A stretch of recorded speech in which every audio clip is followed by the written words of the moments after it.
Buen día, Rubén. Buen día para vos y toda la audiencia. Bueno, ante todo, gracias como siempre por la atención en la mañana. Bueno, hemos visto, Guillermo, por cierto, con satisfacción, si se quiere, esta desaceleración en cuanto a el nivel de contagio de COVID-19 en el ámbito del distrito. ¿A qué adjudican ustedes esta situación? Sí, como vos decís, estamos teniendo una disminución de la cantidad de casos activos en todo el distrito. Esto en parte se debe al factor climático, que digamos es una tendencia que se está viendo en todo el país, un descenso de los casos.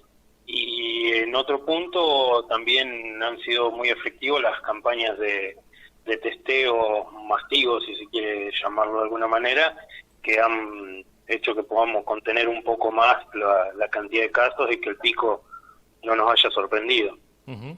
Esto tiene que ver entonces con una cuestión estacional y por otro lado también ir anticipándose a la enfermedad o a los contagios a partir de testeos preventivos, digamos, ¿no?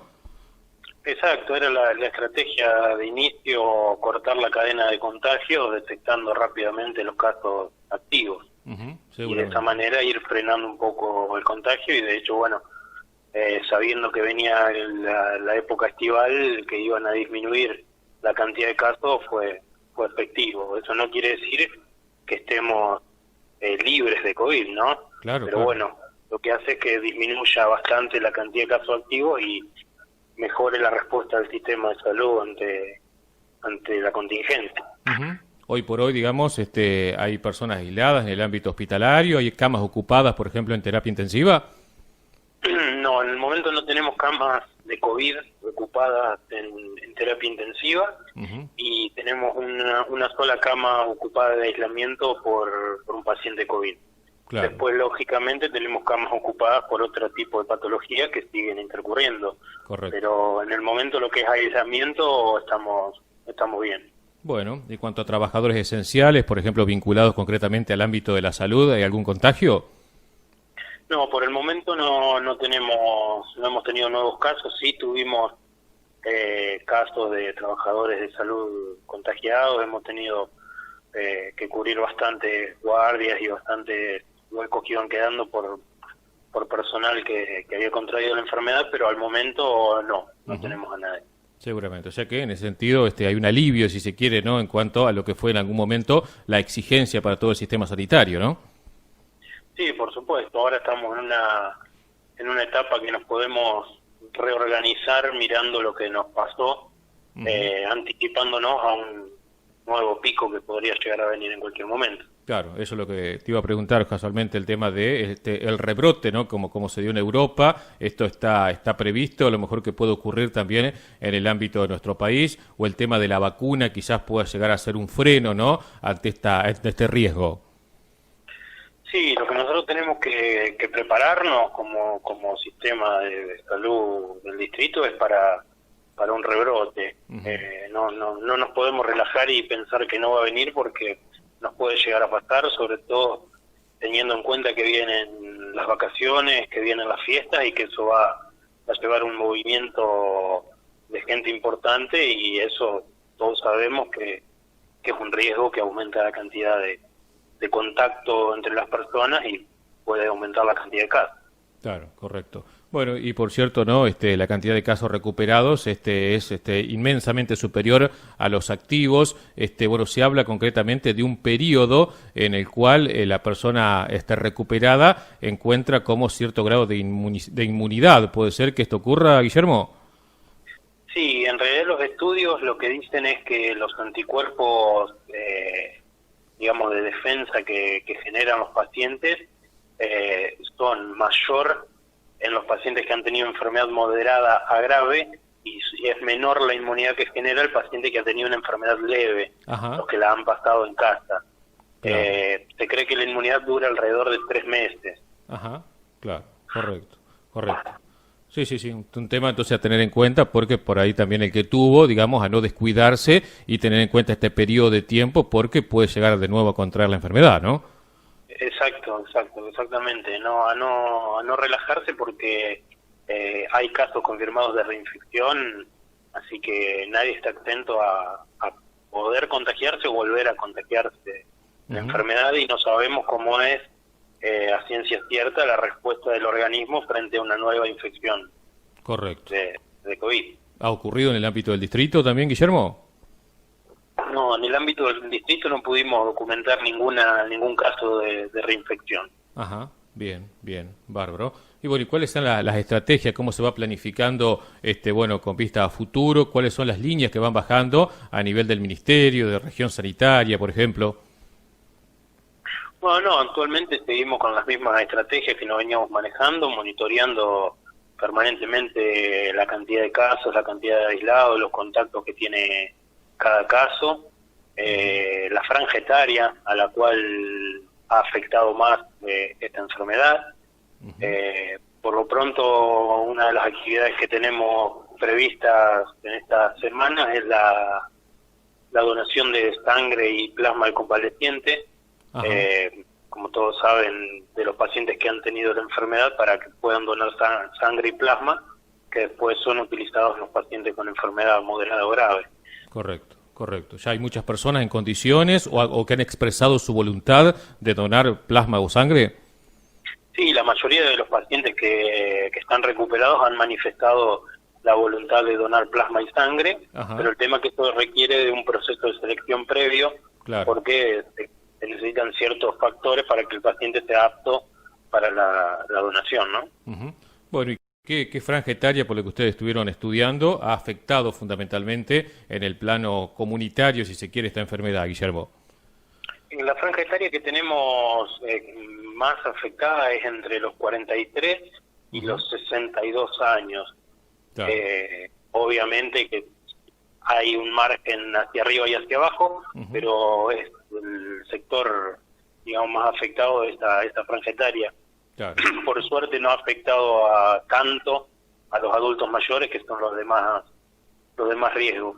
Correcto. Bueno, y lamentablemente hay 10 personas fallecidas, creo que la mayoría de ellas que venían con alguna enfermedad previa, ¿no? Que, bueno, se complica a raíz de la adquisición del virus, ¿no? Sí, lamentablemente tenemos 10 fallecidos en el distrito, que son, bueno, pérdidas de vecinos, y no todos ellos tenían patologías previas. ¿No? Esto también hay que remarcarlo, porque por ahí queda como en el mito de que solamente causa la muerte en pacientes con enfermedades o comorbilidades previas, pero tenemos casos en nuestro distrito que no ha sido así. O sea que ha sido, digamos, muy importante en cuanto al efecto, ¿no?, que le provocó en el organismo este virus, ¿no?, que evidentemente lo llevó a la muerte. Exacto, sí. Tremendo. Bueno, Guillermo, así que por supuesto a seguir fortaleciendo seguramente la conciencia preventiva, ¿no?, de toda la comunidad, especialmente de los jóvenes, ¿no? El fin de semana, se vio un poco un movimiento amplio, ¿no?, de jóvenes con algunas juntadas, las fiestas clandestinas, ¿no?, que muchas veces obviamente generan un riesgo de contagio muy evidente. Sí, por un lado es sumamente entendible que los jóvenes hagan este tipo de fiestas y reuniones, porque sabemos que lo necesitan, y los jóvenes han sido el grupo etario que más ha respondido al principio de la pandemia de manera excelente, mucho más que los adultos mayores. Claro. Pero sí sabemos que este tipo de reuniones aumenta el riesgo de contagio. Claro. Sí, fundamentalmente el traslado después de la enfermedad a su ámbito familiar, donde personas con mayores riesgos quizás pueden, quedar expuestas a tener complicaciones en su salud, ¿no? Sí, es la amplificación de los contagios. Ten en cuenta que un paciente positivo puede contagiar entre 5 y 7 personas, entonces imaginémonos a una persona en una fiesta, a cuántas personas puede llegar a contagiar. Claro. Lo que tenemos que pensar por ahí es que se acercan las fiestas y si uno quiere compartirlas en familia, porque creo que la mayoría lo va a hacer respetando la distancia, al aire libre, como pueda cada familia, deberíamos cuidarnos un poco este inicio de diciembre, como para poder llegar a pasar unas fiestas un poco más tranquilos. Seguramente. Bueno, hay posibilidades concretas, ¿no?, de que el sistema de salud del distrito pueda contar cuando llegue la vacuna, ¿no?, para la aplicación de la misma en el ámbito local. Mira, momentáneamente se están realizando las capacitaciones del personal de enfermería y de los alumnos de la Tecnicatura Superior de Enfermería, que se están capacitando de manera virtual a través del Ministerio y de Región Sanitaria para realizar vacunación en COVID. Todavía no tenemos ni fechas, ni lugares, ni tipo de vacuna, claro, pero se está trabajando ya en esa estrategia. Correcto. Bueno, y esto permitiría, Guillermo, de alguna manera, la reapertura de algunas actividades, bueno, tanto deportes, bueno, como así también por ahí extender el horario comercial, bueno, un poco volver a cierto grado de normalidad a partir de este descenso, ¿no?, en el nivel de contagios. Sí, eso no queda, digamos, bajo la órbita mía ni exclusivamente de salud, pero creo que las condiciones en las que estamos podría permitir cierta flexibilidad en las medidas que vamos teniendo, porque hay que entender también que no solo es la cuestión sanitaria, sino que conlleva una situación social mucho más compleja. Entonces, claro, hay que abrir un poco más la cancha al resto de los actores, ¿no? Perfecto. Bueno, Guillermo, ¿ya se ha reintegrado la doctora Barisic a la actividad? Sí, la doctora ya hace bastante que volvió y está trabajando muchísimo. Bueno, y en ese sentido te quería consultar respecto de la situación de la unidad sanitaria de Ascensión, ¿no? Tenemos entendido que por ahí hubo algunas complicaciones en cuanto a las guardias médicas, ¿no? Porque, bueno, por ahí muchos médicos que venían de afuera quizás han dejado de prestar servicio en el ámbito local, ¿puede ser? Sí, eso es una complicación que tenemos todos los años. Cuando empieza el periodo de residencia, muchos de los médicos que cubren las guardias en las unidades sanitarias ingresan a una residencia y dejan esas guardias vacantes.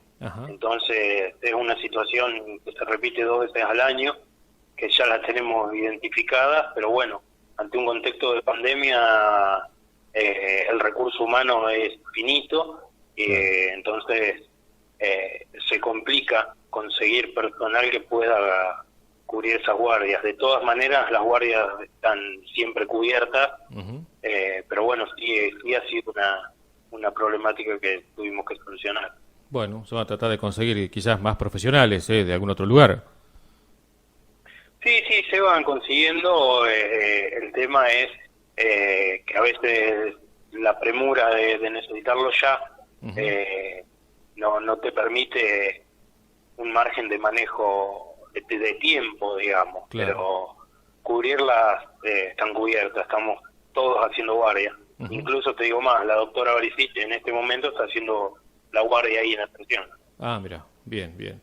Bueno, Guillermo, agradecido entonces por estos minutos. Sabemos de la amplia actividad, por supuesto, durante todo el día, así que seguramente en cualquier momento recuperaremos el diálogo, ¿no? Renovaremos la charla para hablar, ojalá, de esta evolución favorable, ¿no?, de la situación epidemiológica del distrito y que de a poquito vayamos volviendo a la normalidad o a lo que estábamos acostumbrados, ¿no? Sí, esperemos que sea así. Ahí está, Un abrazo grande y nos reencontramos en cualquier momento. Bueno, hasta luego.